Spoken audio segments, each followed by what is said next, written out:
In this set of videos, we're going to go over the review for quiz number 3. The first question gives parametric equations for two lines, and we are asked to determine A, whether the lines intersect, and if they do, where, and B, the angle between the lines. So the idea is this. You've got two lines, and let's say they intersect. And they're both parametrized, so let's say this has parameter t, and it maybe looks like this. T equals 0, t equals 1, t equals 2, t equals 3, t equals 4 is here. So for these given values of the parameter t, we're at this point on this line. Now the other line is parameterized with the parameter s. So maybe here s equals, let's say 6, s equals 7, s equals 8, s equals 9, s equals 10, maybe s equals 11. So as s increases, we're going in this direction. This line has that orientation and this line has that orientation. So what we're looking for is a point that is on this line and on this line. And so what we're going to have to do is figure out a value of t that will give us this point and a value of s that will give us this point. So we're going to need a value of t that will give us the coordinates of this point when we substitute that value in for t in this set of parametric equations. And then we're going to have to find the value of s that will give us the same point, the same coordinates. So what I'm going to do is look at x and y. We need the x coordinates from the first line to match the x coordinate of the second line, and we need the y and z coordinate of the first line to match the y and z coordinate of the second line. So what I'm going to do is I'm going to work with just x and y. Now I could have also worked with x and z, or I could have worked with y and z. Either choice will be just fine. So again, what we need is for the x coordinates to be equal. So that tells us that 2 minus t is equal to 3 plus s. And since we need the y coordinates to be equal, that tells us that 5t equals 1 plus s. And so now what we have is a system of equations in t and s that we need to solve. So I think that what I will do is say solve the bottom equation for s. Alright, so the bottom equation can be written as s equals 5t minus 1.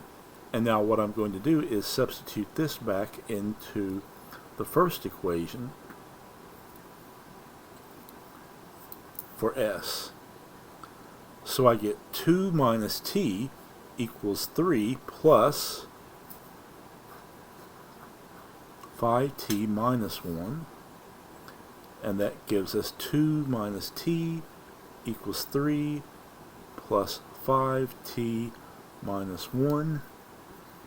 And let's see, I think I'll get all the t's on the left side, so that will give us negative 6t equals 3 minus 1 minus 2.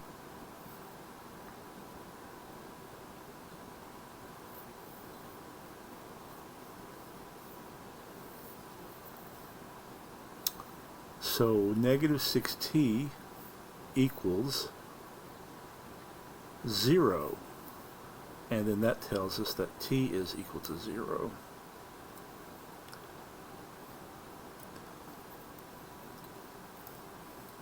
So presumably, if the lines cross, they do so where t is equal to 0. Now what about s? Well, s is going to be 5 times t, which is 0 minus 1, so s equals 1, or negative 1 rather. So let's just check these values in these parametric equations and see if we get the same point. So for the first line, the parametric equations are these, and we need to substitute in t equals 0. So this is going to give us x equals 2, y equals 0, and z equals 1.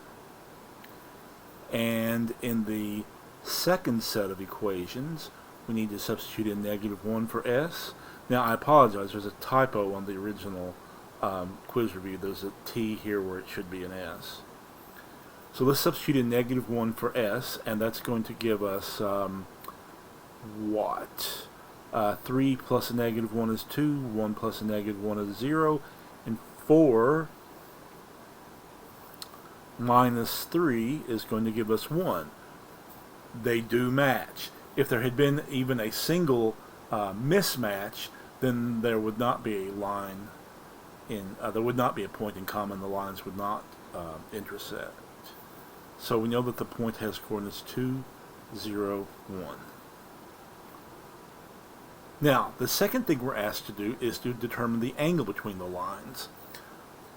So remember that the direction numbers tell us the components of a vector parallel to a given line. So for instance, in this case, the direction numbers are negative 1, 5, and 2.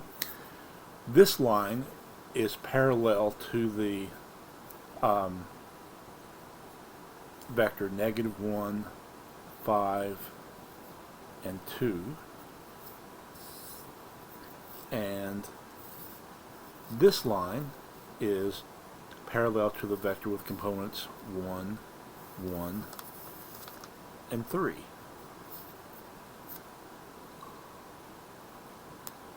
So to find the angle between these two lines, it will suffice to find the angle between these two vectors. And so you remember how we do that. We're going to have the cosine of theta equal to the dot product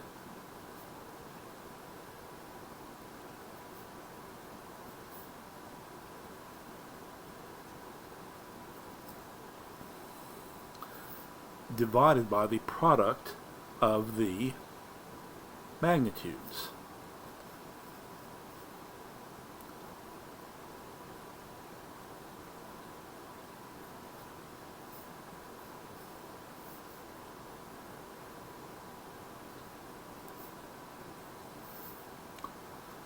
So this will give us negative 1 plus 5 plus 6, which is 10, I think, over the square root of 30 times the square root of 11.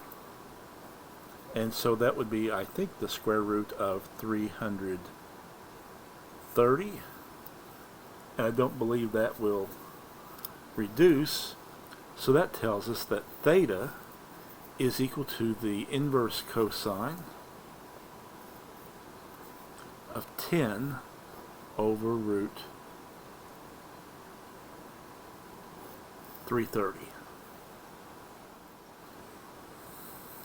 In problem number 2, we are given two planes, and the equations of two planes, and the coefficients of x in one of the equations and the coefficients of x and y in the other equation have been replaced by the letter a, and we're asked to determine what value of a would make these two planes perpendicular.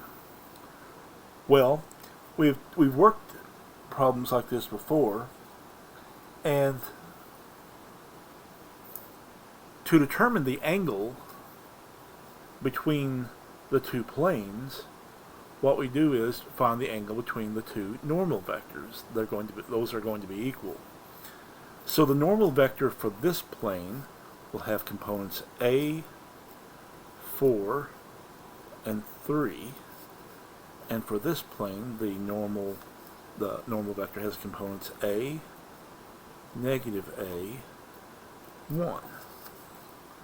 So to determine when these two vectors are going to be perpendicular or orthogonal, we need for their dot product to be 0. Alright, so we need a comma 4 comma 3 dotted with a comma negative a comma 1 to be equal to 0. So that dot product will be a squared minus 4a plus 3. And now we set that equal to 0 and we solve this for a. Well, this will factor, I think, into a minus 3 and a minus 1. So that tells us that a is equal to 3 and a is equal to 1. In number 3, we are given the equations of two planes, and we're asked to determine what values of a and b will make the planes parallel. Well, again, we want to look at their normal vectors and see when they are parallel. So the normal vector for this plane would have components a, comma, 4, comma, 3. And for this plane, the normal vector has components b, negative a, 1. Now what we need, again, is for these two planes to be parallel. So the way that you know that two vectors are parallel, we're looking to see what values of a and b will make these two vectors parallel, is for one vector to be a constant multiple of the other. So in other words, we should be able to multiply one of the vectors by a real number other than 0 and get the components of the other vector. Well, if you'll notice, between these two vectors, the z component here is 3 times the z component here. So if we call this, say, n1 and n2, what we're looking for is for n1 to be 3 times n2, right? This z component is 3 times that. In order for these two lines to be, these two vectors to be parallel, this number is going to have to be 3 times that one, and this number is going to have to be 3 times that one. So what we need is for n1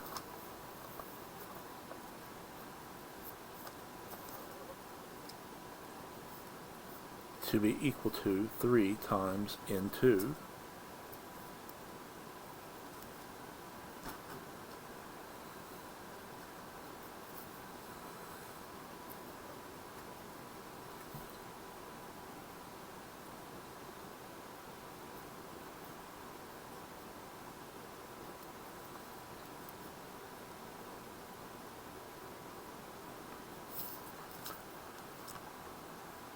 So the z components match, as we knew they would. Now, we need to figure out what the value of a and b are that make the other two components match. Well, let's have a look at the y's. We know that 4 has got to be equal to negative 3a, so that tells us that a is equal to negative 4/3. Now we also know that a has got to be equal to 3b, and since a is equal to negative 4/3, that tells us that b is equal to negative 4/9, I believe.